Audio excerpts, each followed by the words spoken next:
Boa tarde, meus irmãos, meus amigos, meus colegas, Dr. César Reis. Sempre uma alegria renovada estar aqui no Instituto de Cultura Espírita do Brasil, casa das mentalidades abertas, né? Do espírito curioso, do ser humano que, mergulhado na carne, não deixa de pensar na frutuosa e venturosa experiência de existir no universo, né? E é por isso que a gente, todos nós, inoculados por esse bendito vírus da curiosidade, né? Provavelmente programado antes do nosso mergulho da carne, nos encontramos neste ambiente. Sempre muito fraterno, sempre muito envolvido das melhores vibrações, sempre muito beneficiado pelas melhores vibrações dos amigos espirituais, que não tenham a menor dúvida, são os que nos ajudam, embora eu não seja médium e seja sempre repetir isso, né? Sou uma porta, mas eu acho que nesses momentos críticos eles contribuem de sobremaneira. Tanto as bobagens e os erros, acreditem-se, apenas ao Dr. Ivan, mas quando algo lhe foi impactado positivamente, o que é sempre motivo da minha maior alegria, reconheçam ali a influência dos amigos espirituais que estão sempre lá irradiando, né? Aquilo que nós precisamos conhecer. E, portanto, repetindo, é uma alegria muito grande estar aqui com os senhores, estar aqui nessa casa e, assim, recebendo as ondas e a captura de imagem da TV ICEB, poder falar para os amigos que não estão aqui, mas ainda se encontram encarnados, e os que não estão aqui, mas estão aqui em espírito. Essa é a verdadeira alegria de ser espírito, né? Saber e estar convicto de que a vida é um processo contínuo e eterno, mas cambiforme, né? Cambiforme no sentido de que experimenta ciclos e momentos de transformação. E eu acho que é disso que nós vamos falar um pouquinho hoje, tendo em vista que o nosso tema é falarmos sobre algo que nós, seres humanos, temos por negativo, temos por temeroso, temos, às vezes, quando confundida a destruição com a destruição do corpo físico e, portanto, associado ao fenômeno da morte, temos como verdadeiramente tenebroso, né? Hediondo, o qual tememos instintivamente. Eu acho que isso também é objeto da nossa troca de ideias hoje à tarde. Mas muito bem, e mais do que isso, né? Tive o cuidado de ligar para o nosso irmão Serrano, Maria Amélia, para receber um pouco do briefing que é sempre muito positivo a respeito dos propósitos dessa discussão.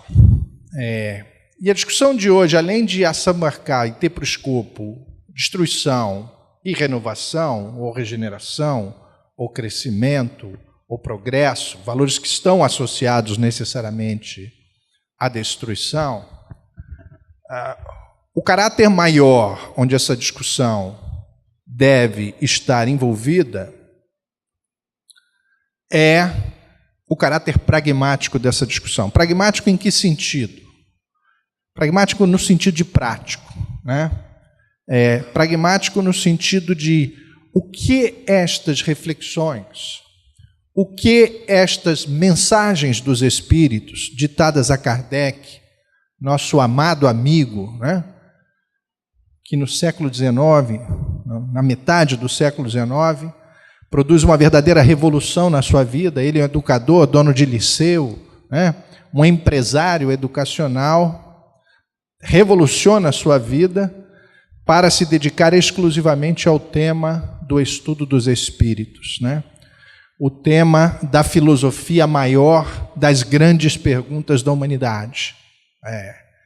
E que hoje nós estamos estudando, nós brasileiros do século já XXI E brasileiros, eu digo, fazendo referência ao Brasil, que é o maior país espírita do mundo, né? Abençoados somos nós. E não que os outros não sejam, e não que os outros sejam atrasados, mas nós estamos estabelecendo uma relação moderna e racional para compreendermos parte peculiar, e por que não dizer maior, do conhecimento da realidade que extrapola a vida física, que extrapola a matéria. Então, qual o propósito desta filosofia? Qual o propósito de estudarmos a doutrina espírita? Qual o propósito de bem entendermos o fenômeno do amor, da caridade, do nascimento, da morte, da destruição, da evolução? Meus senhores, eu tenho uma tese, e essa tese não por coincidência, porque coincidência não existe, assim como o acaso não existe, e não é por acaso que me colocam para falar disso, porque eu repito isso todos os meses e todas as semanas em que sou chamado a falar na casa espírita que frequento desde 1986. A doutrina espírita não é a doutrina para espíritos desencarnados. A doutrina espírita não é a doutrina dos mortos. A doutrina espírita é a doutrina da vida para os vivos, para que aqui, enquanto vivo na terra, se melhor viva. Se viva mais feliz, se viva com mais harmonia, se viva com mais plenitude, se viva com mais intenso sentido quanto à própria existência, porque é a carência de sentido na existência que gera e causa as grandes angústias, as grandes psicopatologias, o fenômeno e o mal do século, né? A patologia do século, que não é a alergia, como gostaria que fossem os alergistas, mas é a depressão. Hoje medida até pelo Ministério do Trabalho, pelo agigantado volume de trabalhadores que se afastam das tarefas do seu labor diário por conta dessa angústia inexplicável. Portanto, reencontrar o sentido da vida, reencontrar a alegria de viver, viver em harmonia com seu irmão e o seu próximo, ou para usar uma expressão da filosofia, com o outro, né? A filosofia chamava de outro, Jesus chamou de irmão, né? Do próximo. Portanto, um pouco do norte que guia a nossa discussão sobre a lei de destruição é tentar estabelecer paralelos com o que de prático, de transformação e de melhor viver o conhecimento destas leis, em particular esta lei divina e lei moral, né, que é a lei de destruição, pode, na sua análise, no seu estudo e sobre a sua reflexão, interferir no dia a dia das nossas vidas. Muito bem. Aqui agora uma breve interrupção. São 10 para as 4. Muito bem. Tá bom. Tem os 4:30. Só para eu controlar o tempo. Um pouco pedagogicamente, eu disse ao professor César Reis que iria tomar cola, mas uma cola legítima, nobre e autorizada, que era a cola de O Livro dos Espíritos, a qual peço vênia aos senhores para utilizar como roteiro no âmbito desta discussão. E, portanto, a primeira pergunta do capítulo que trata da lei de destruição, sempre muito bem colocada pelo mestre Kardec, ela é introdutória, geral, abstrata, mas por outro lado, absolutamente abrangente, né? Ela meio que resume a mensagem que se deseja nos passar. E a pergunta é a seguinte: a destruição, e aqui eu abro um parênteses, a destruição que todos nós tememos, não há fato de destruição que nós nos regozijemos, né? Que nós nos alegremos. Se a gente falasse de destruição enquanto placar de jogo de futebol, e se o outro for a Argentina, talvez até a gente se alegre. Mas fora disso, desde a morte do bichinho, a destruição de um bem antigo, a destruição de uma arquitetura milenar, enfim, são sempre elementos que nos causam um impacto negativo. Kardec percebe que não há mundo, não há existência, não há sociedade, não há fato da vida em que não se observe a destruição. E, portanto, a primeira pergunta que dirige ao Espírito Verdade é: a destruição é uma lei natural? O que merece a seguinte resposta do Espírito Verdade: é preciso que tudo se destrua para renascer e se regenerar. O que chamais de destruição é apenas transformação que tem por objetivo a renovação e o melhoramento dos seres vivos. Senhores, essa primeira resposta do Espírito Verdade é absolutamente revolucionária.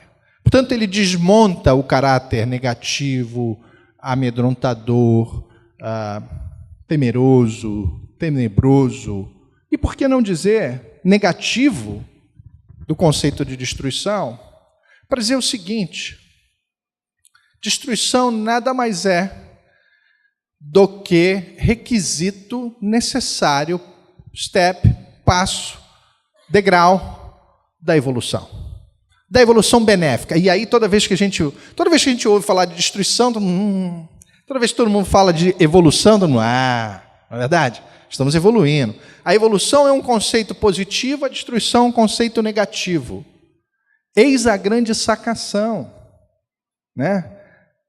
Que como uma maiêutica, né? A maiêutica que falava Sócrates, que é maiêutica de parto, né? De extrair a criança, é retirada por Kardec e entregue a todos nós na pergunta sábia que formula ao Espírito Verdade.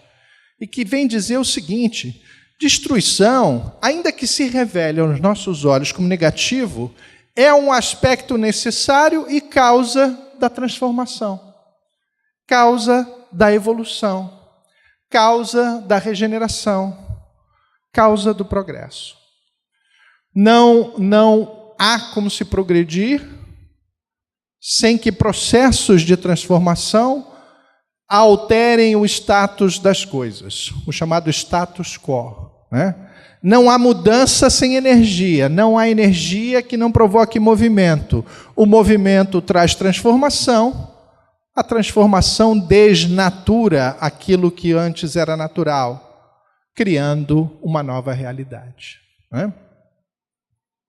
Assim como a borboleta antes tem que ser lagarta, que deixa de ser lagarta, assim como alguns répteis e anfíbios assumem formas que depois se transformam, assim como as aves têm um estágio ainda, né, envolvidas lá no ovinho e depois saem para a realidade, assim como nós, espíritos encarnados, precisamos às vezes rasgar, né, a organicidade estrutural, química e física do corpo, desconstituindo-o fisicamente para que nos libertemos enquanto espírito. E todos nós estamos acostumados porque somos doutrinados, né? Porque estudamos a doutrina espírita, a receber positivamente essas ideias. Mas ainda nos choca a violência. Ainda nos choca o desastre. Ainda nos choca a catástrofe. Ainda nos choca a destruição deliberada, às vezes, às vezes, de seres vivos, não humanos, mas de animais, né? Destruição deliberada da vida de animais, para que outros animais, no caso, nós mesmos, né, possamos manter a nossa vida, a nossa coletividade e a nossa sociedade, né? Isso nos choca. Uns mais, outros menos, né? Uns mais, outros menos. Os desastres aéreos, morro de medo de avião, né? Tem que andar no avião todo dia, toda semana, mas ainda tem aquele frissonzinho de sempre. Os tsunamis, Senhores, até o aquecimento global, né? Precisamos entender que destruição é processo de aperfeiçoamento, né? Precisamos entender o porquê da violência. E aí a gente começa a poder estabelecer alguns paralelos sobre o caráter pragmático de olharmos para a destruição numa perspectiva cerrada, humanista retrógrada, e olharmos para a destruição, que a gente tem o mau hábito de associar a destruição ao mal, né? Mas se a gente recordar, né, dos últimos ensinamentos que recebemos, de que mal é simplesmente a não aplicação das leis divinas, o que mal é o distanciamento do bem, o que mal é a ausência ou o vácuo do bem, não sei se a gente pode atribuir, ou estabelecer a analogia de destruição com o mal. Destruição nada mais é do que processo. Processo de movimento do universo, né? Até os astros, os planetas se transformam, recombinando átomos, reformulando moléculas e reorganizando o modo de existirem no espaço sideral. Não é à toa que ante a poeirinha que começa a se aglomerar, no ciclo dos bilhões de anos se condensa, se atrita, começa a aquecer, até que reações atômicas infindáveis e maravilhosas entram num ciclo tamanho, e ali estão formadas as estrelas, né?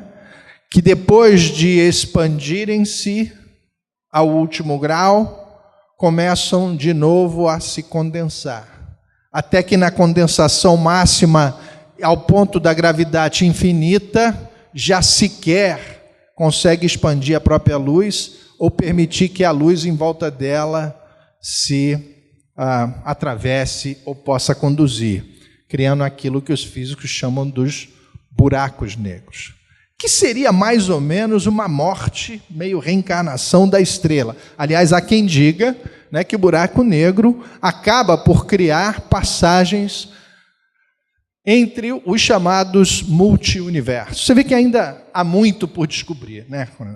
Portanto, não quero aqui ensaiar de físico, muito menos de astrofísico ou de cosmólogo. Mas é interessante a analogia de entender que, desde a morte dos seres vivos, a morte das estrelas e as estruturas, a morte das civilizações, né? A morte das civilizações, para quem gosta de história, né?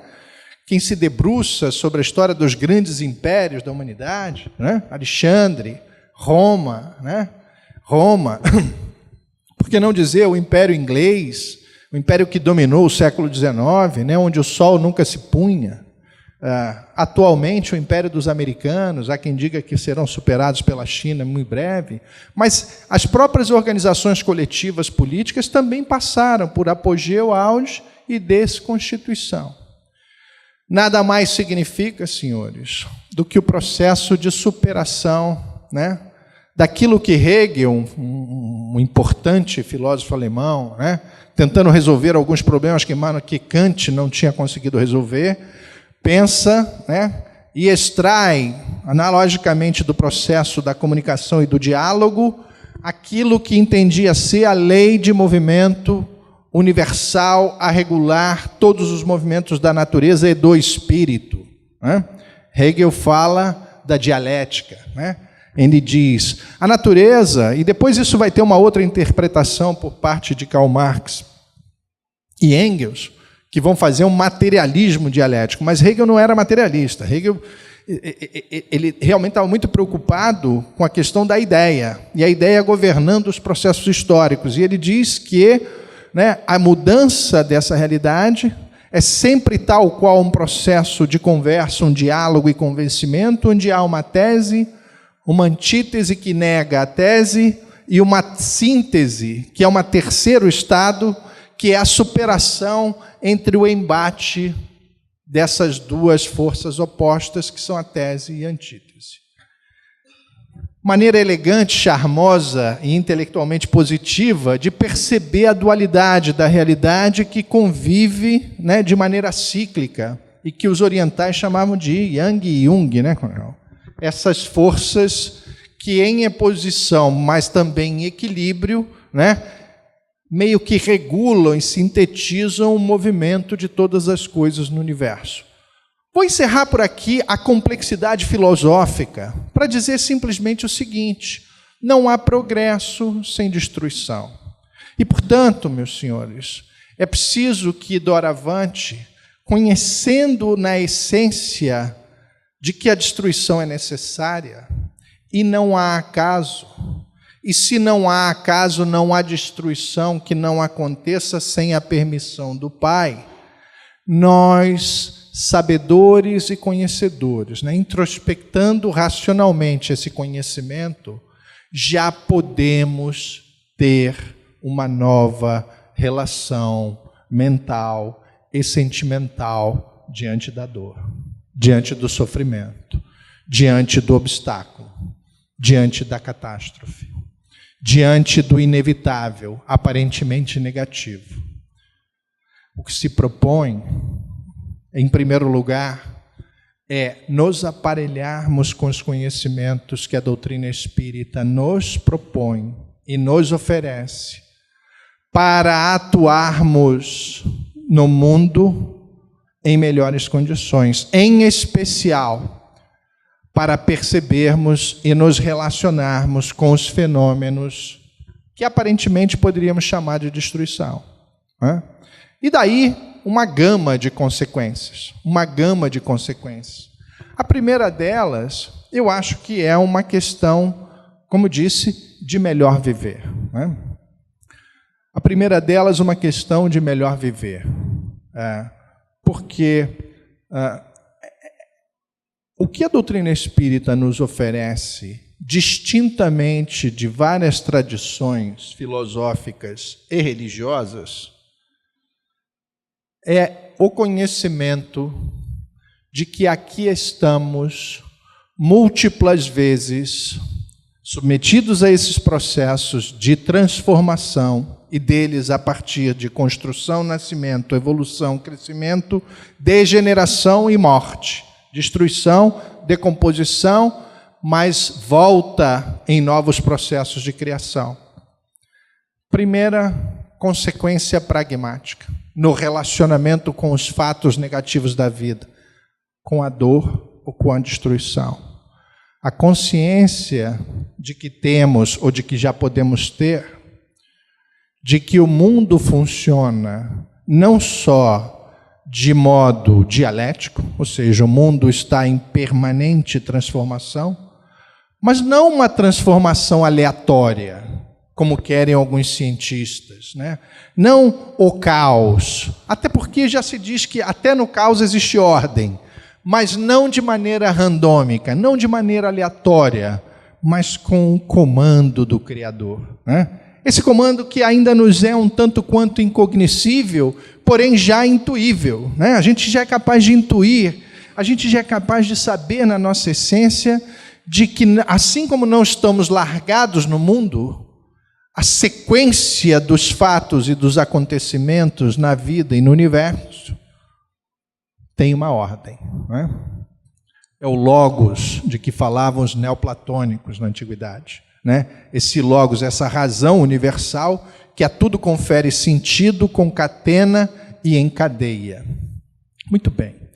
Se isso é verdade, nós também aprendemos, né, que estamos todos conectados numa grande rede, né? Somos experiências conscienciais autônomas, mas todos conectados pela nossa origem comum, pela nossa substância comum, pela nossa fagulha divina, pela nossa origem divina que nos conecta com o Criador. E exatamente porque diante da nossa multiplicidade, nossa individualidade, nossa personalidade, que sobrevive à vida física, e na qual iremos burilar e existir, né? Na nossa bonança, na nossa evolução, nós somos um. E por que falar que nós somos um? Porque reconhecer que nós somos um nos dá uma intelecção com uma compreensão muito mais palatável, muito mais digerível, muito mais facilmente compreensível, sabe de quê? Da lei de ação e reação. Da lei de ação e reação. Aprendendo que nós todos somos um, porque todos estamos conectados, né? por esse nosso DNA divino, né? Pela nossa origem divina, é como se todos nós estivéssemos aqui, fôssemos uma projeção de um grande lençol. Quer chame isso do fluido cósmico universal, quer chame isso da nossa origem divina. Mas se todos nós somos elevações desse grande tecido que é a vida inteligente e que tem a origem no nosso Criador, a gente passa a entender melhor por que todo movimento, toda vibração, toda ação e todo pensamento que eu produzo e lanço e ofereço para o universo, tal como uma onda, vai aos seus estertores, aos seus limites e volta para mim. Não é isso? Não é isso que nos ensinaram da lei de ação e reação? E aí a gente, na sequência, aprende, ou pelo menos passa a fazer sentido, né, César?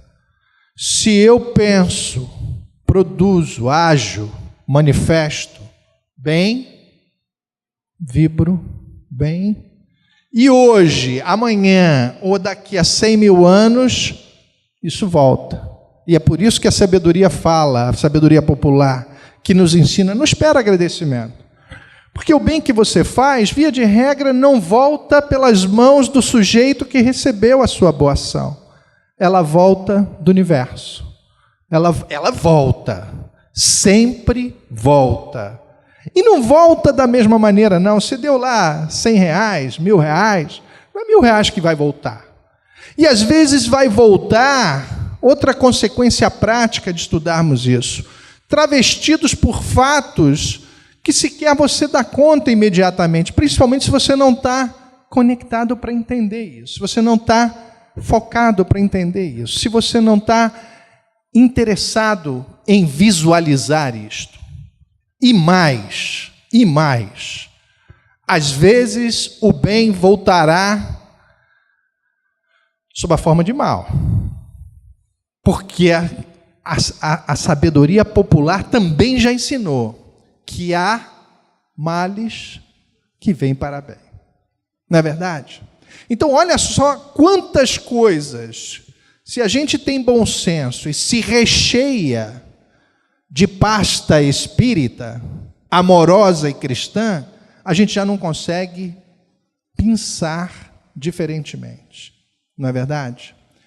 Então, meus amigos, a grande consequência que a gente tem em relação, ou a grande consequência prática, ou a grande transformação comportamental que nós temos, porque podemos utilizar das ferramentas espíritas para nos depararmos com o fenômeno da dor e da destruição, é sabermos, em primeiro lugar, de que nunca estamos diante desses fatos que não seja pelas nossas próprias escolhas.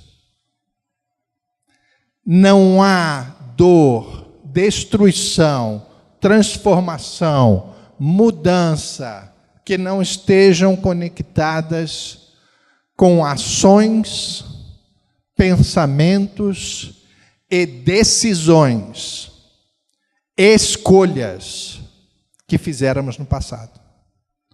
Nós não nos encontramos diante de nenhuma fonte de destruição ou de dor, e eu estou me permitindo uma analogia que eu mesmo critiquei aqui, porque a dor, assim como a transformação, não é punitiva, é responsiva. A dor, aprendi isso na casa espírita, o Borges falava disso, a irmã dor, era assim que Francisco Xavier se referia a ela, é salvadora. Quantos de nós já não concluíram que o indivíduo melhora depois da dor? Quem não concorda comigo que o indivíduo é outro depois da grande dor? Quem não concorda comigo que o indivíduo passa a saber e se sensibilizar melhor em relação ao outro depois que ele experimentou aquela dor? O que novamente comprova que somos apenas um, não é verdade? A gente precisa experimentar a dor para nos tornarmos sensíveis à dor do outro. E eu também aprendi, estudando doutrina espírita, que o que caracteriza os espíritos evoluídos é justamente transcender o ego, né? Transbordar o ego e a personalidade para começarmos a existir também nos outros, nos alegrando pelas suas vitórias e nos entristecendo e sofrendo com as derrotas alheias, nos compadecendo das dores alheias. Portanto, queria ressaltar novamente esta primeira conclusão. Não estamos jamais diante da dor ou da destruição, entendida nas suas múltiplas, milhares, milésimas conformações e manifestações, que não seja por consequência de nossas escolhas. Porque a escolha entre pensar ou não pensar, porque já somos capazes de controlar nossos pensamentos, né? Somos capazes de controlar e somos capazes de adestrar o nosso pensamento, somos capazes de adquirir força do pensamento, disciplina do pensamento. É uma questão de querer. Não é fácil não, tá? Não é fácil não, né? Pimenta nos olhos dos outros é refresco, mas não é, a gente sabe, não é fácil não, mas é o que a gente tem que perseguir, né? E, portanto, não há ação sem que seja precedida da escolha entre agir ou não agir. Entre a escolha entre agir assim ou agir assado. Portanto, existir no mundo e determinar a velocidade, a forma e a direção das transformações que imporemos na nossa vida, trata-se, acima de tudo, da experiência e do exercício de fazermos escolhas. As escolhas certas. Aqui estamos, senhores, com a oportunidade amorosa e caridosa do Criador e do Cristo para novamente nos ser facultado o direito de escolher, o direito de arbitrar livremente, o direito de usarmos do nosso livre-arbítrio. Mas lembremos-nos, todas as nossas escolhas determinam a realidade que nos será subsequente. Nós plasmamos o mundo em que vivemos. A destruição e a dor são inevitáveis no estágio evolutório ou evolucionário em que nos encontramos. Mas cabe a nós já, nesse momento, no século XXI, determinarmos que relação teremos com a destruição e com a dor. Que relação teremos com a destruição e com a dor? Que relação teremos diante da violência? Então, segunda consequência. Não há acaso e, portanto, precisamos ser caridosos diante da violência. Precisamos ser amorosos diante da destruição.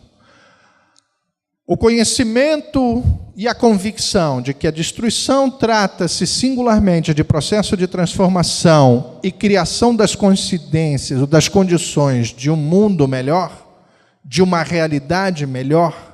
Destruição nada mais é do que o colapso dessa tensão entre a realidade que afirma e a que nega, né? Liberando a energia explosiva da mudança que traz a nova realidade. Isso é dialética hegeliana.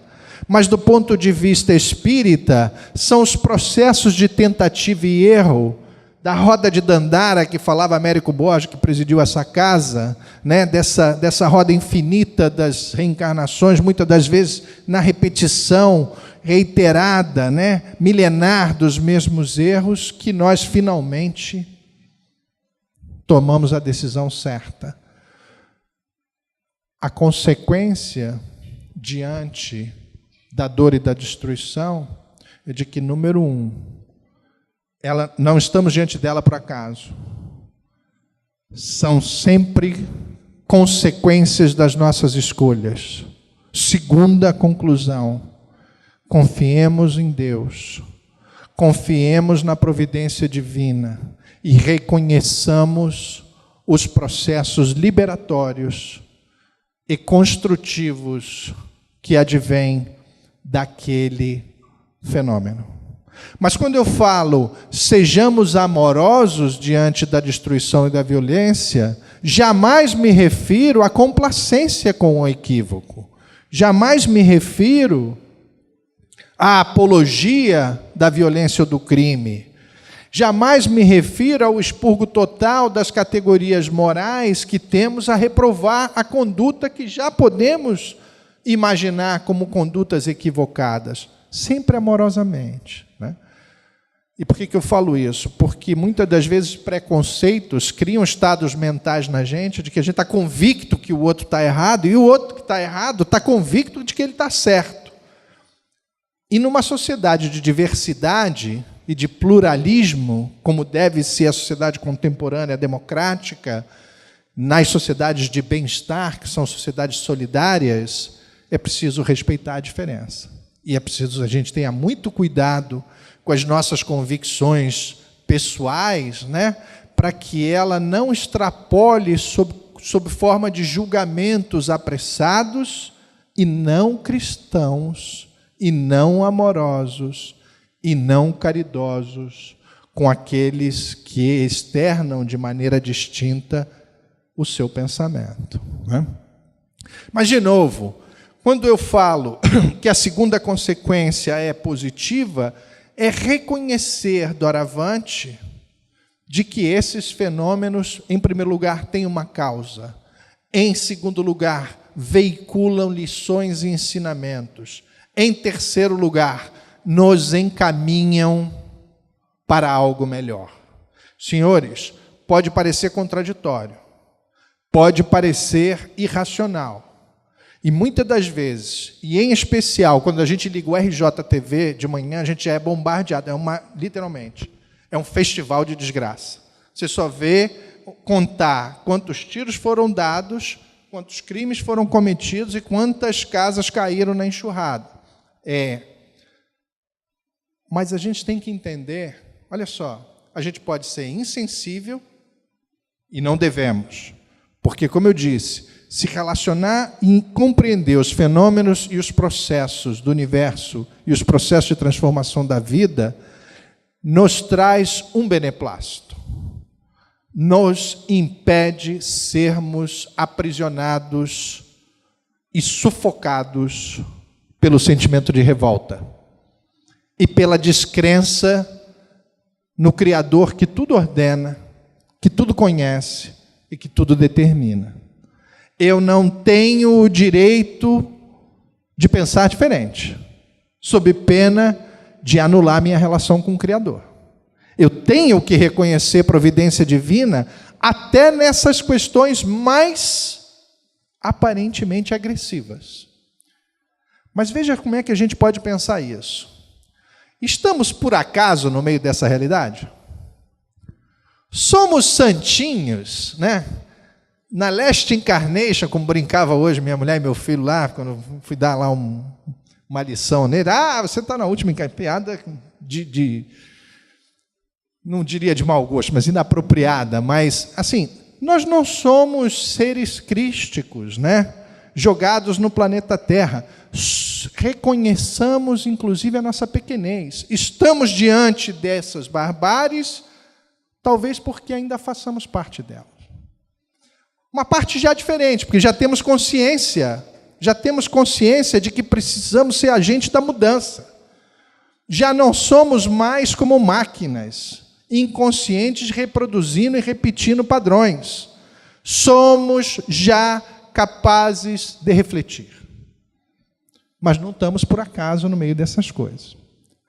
Precisamos pensar no que podemos fazer diferente. E fazer diferente vai desde o voto até a ação social na casa espírita e até no perdão mental, até na prece que fazemos pelo companheiro em sofrimento, até no carinho que fazemos no nosso bichinho. Enfim, aquilo que podemos transformar na nossa vida, aquilo que podemos acionar de positividade, porque sabemos que nosso mundinho de meu Deus não irá melhorar sem que esse estresse, sem que esse esgarçamento se produza diante de nós. O mal há de vir, disse no livro dos Espíritos, mas a mão que o veicula responderá por esse ato, né? Ai da mão, né, que veicula o mal. Isso é lei, isso é fato, mas se tratam de agentes e de forças da natureza e forças transformadoras da realidade em que estamos inseridos. O que não podemos mais é sermos inertes, sermos passivos. Devemos ser reflexivos em relação a isso. Não só devemos refletir, como devemos buscar a reflexão sobre quais as agendas positivas que devemos aderir, né? O que nós podemos fazer no nosso mundo, até porque já somos capazes de reconhecer que ninguém individualmente muda o mundo todo. Não com a pequenez espiritual que nós temos. Um homem foi capaz de mudar o mundo, mas é um processo de 2000 anos e você vê quanto a gente ainda tem por fazer, não é verdade? Esse sim. E olha a envergadura espiritual que tinha. Esses são os processos que nós estamos inseridos. Existem diversas destruições. O capítulo vai falar de duelo, o capítulo vai falar da destruição dos animais, o capítulo vai falar da destruição da natureza, o capítulo vai falar da guerra, né? Por que os homens fazem guerra? Kardec pergunta. O cara que mata na guerra, ele está tão culpado quanto o cara que mata, que comete um latrocínio? Óbvio que o Espírito de Verdade diz que não, né? Óbvio que o Espírito de Verdade diz que não. Aquele soldado está lá, e por leis marciais ele não pode escolher entre estar ou não estar. E o cara bota ele no campo de batalha, o outro está olhando com ele para a arma, ele está na arma também. Alguém vai matar alguém ali. Esse cara é diferente. Nada disso é positivo. Veja como nós, espíritas, já reagimos em relação a isso. Mas a gente é capaz de perceber a diferença. Kardec pergunta sobre a necessidade, até porque, veja bem, se a gente olhar o mundo da natureza, né, o mundo da natureza, nada é mais violento do que a natureza, não é verdade? Aí você vê como nós, espíritos em evolução, somos capazes de criar uma sociedade que já se repugna, né? Que já reage diferente diante da violência.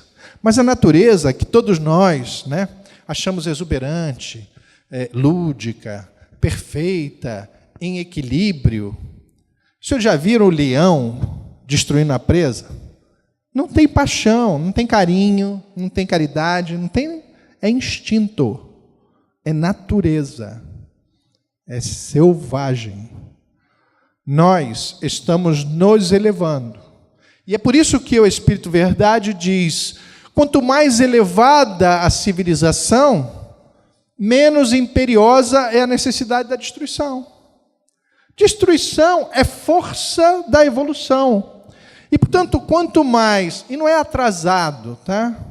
Quanto mais natural e menos quintessencial, porque os espíritos evoluídos fazem parte da natureza, certo? Se a gente entender que a natureza é o universo, na sua parte física e na sua parte inteligente, na cognição e na inteligência, o bicho que mata não é atrasado, ele é simplesmente mais natural, ele é mais instintivo, né?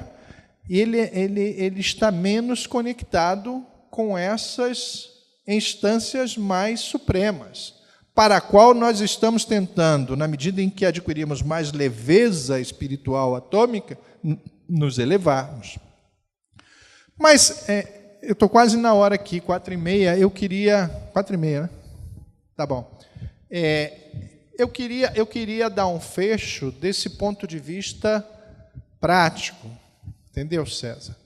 Eu acho que hoje nós já podemos entender que os processos de destruição, em primeiro lugar, não ocorrem por acaso. A doutrina espírita é a doutrina que substitui a culpa pela ação ou pela responsabilização, né? E essa é uma sacação fabulosa que ouvi de Divaldo, que se reportava a Joana de Ângeles, e que eu acho que é uma síntese fantástica do ponto de vista do mecanismo racional e moral, né? Dos mecanismos, dos pilares morais e racionais que constroem os aspectos científicos e religiosos da doutrina espírita.